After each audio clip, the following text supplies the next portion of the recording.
is the rhetoric that is so commonly used. So at the beginning of session, there was a big dust up between me and Delegate Scott, where Delegate Scott essentially challenged everything from the intentions to the Christianity of Governor Youngkin, because Governor Youngkin was trying to make some promises, or trying to make some changes that he promised on the campaign trail with respect to some of the things that were being taught in our schools, with respect to things like mask mandates, and the government, really just bearing down on parents, on students, on businesses, with mandates, with curriculum, with things that a lot of parents consider to be indoctrination. And that was all considered to be just beyond the pale as far as Democrats were concerned. They just couldn't be that he was doing something so horrendous as saying that maybe parents should choose whether or not their kids wore a mask in school, or suggesting that CRT influenced curriculums or teaching requirements should not be a part of our public school system, right? So they just couldn't stand that.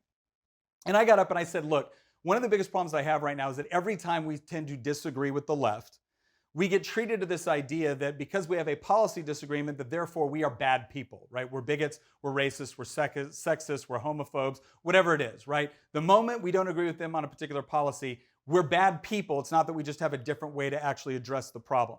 And I thought, maybe ridiculously, I thought that by pointing that out, it would cause them to rethink some of their rhetoric. And for some of my Democratic colleagues, maybe it has, right? Some of their arguments that they've been used have actually been focused more on policy as opposed to questioning all of our intentions the moment we disagree.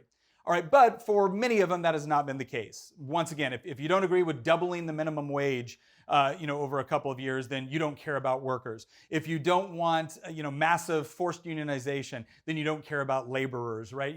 Just go on and on and on. If you don't want, if you don't want to be pushing policies which many people consider to be somewhat racist or sexist, well, then now you don't care about public education or teachers. And the reason why I point this out, and the reason why I make this connection to the truckers right now in Ottawa, is because there is a reason why you use that kind of rhetoric. Now, the more benign reason is people just think it works, right? If I say that you're a bad person, you'll feel bad about your policy position, and maybe you'll change your mind, right? It's kind of a very superficial, I think, bad argumentation. In the laws of logic, we call it an ad hominem attack, where you attack the person instead of the policy or the argument. But essentially, it does have political utility, right? A lot of Democrats have won a lot of elections by convincing their constituents that the other side were just mean, horrible, awful people, and that was the only way that it could explain why they didn't like Democrat policies, all right? But obviously, that's not the case, all right? The second reason why you would do this, beyond just kind of like the political utility to win a particular election, is because it creates an atmosphere for when the government has to, or I shouldn't say has to, but when the government wants to use violence in order to compel you to do what they want, they can simply make it an issue, or they can make it a question not of disagreement on policy, but rather the forces of good combating the forces of evil, right? So where's the parallel with Canada?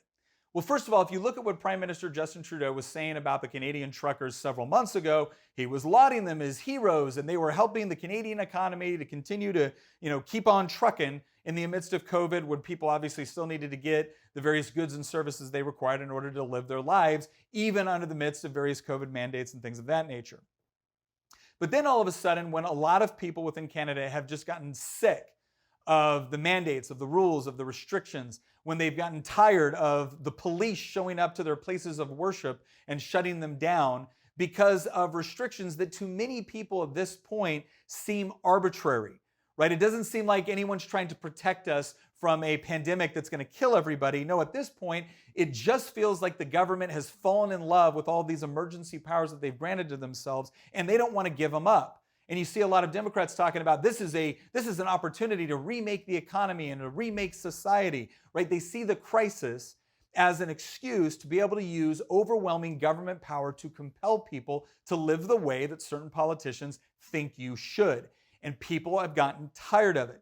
Now, one of the things that I think is different about what's going on in Canada right now, right? Because a lot of people have been fed up. Some people were fed up from the beginning. They thought that what the government was doing was heavy-handed, that it wasn't going to produce the sort of results that we were being promised for what we were being forced to give up as a result, right? There was a lot of frustration over that. There was a lot of different ways that people were resisting that.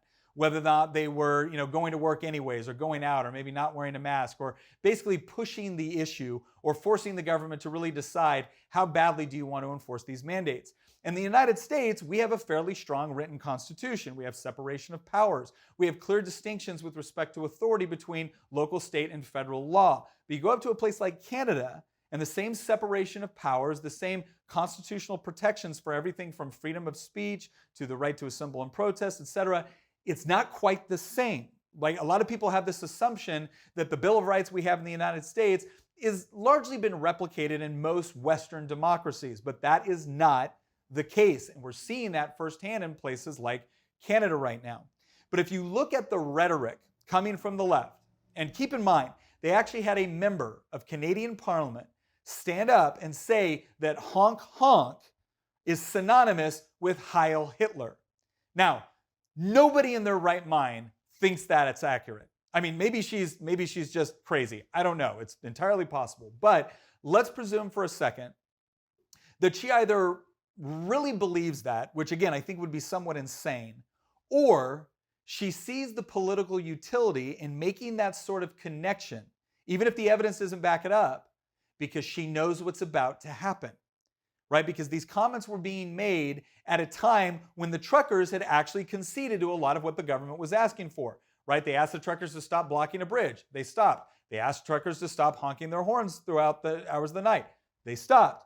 But they were still engaging in a peaceful protest. Certainly peaceful compared to what we saw in the United States over a couple summers ago when cities were burning down, where people were setting up like autonomous zones in Portland and in Seattle, right? So it was much more peaceful compared to anything that we were seeing in the United States, that the left was getting up and championing and celebrating and actually setting up funds to help people get out of jail when they were arrested for actually damaging property, right? Or stealing property. We're not talking about a sit-in in front of a company or a government building. We're talking about people that were actually setting things on fire, and people like Kamala Harris, the vice president, was setting up funds to be able to contribute to their defense when they eventually went to court, right? So nothing that bad was taking place in Ottawa, and yet Trudeau decided to implement certain emergency powers which are supposed to be reserved for things like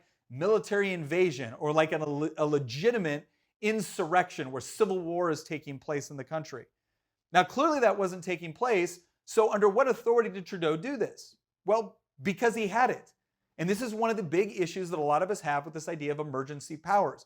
All of us can imagine a certain scenario where the government might have to take certain measures in order to protect against an invading force or a legitimate violent insurrection within their own country. But when you're essentially taking something like this, which may be heavily inconvenient, right, but not violent, and you're using the same sort of powers that are supposed to be reserved for one thing in order to achieve your objective, you have to find a way to justify that in the minds of the people.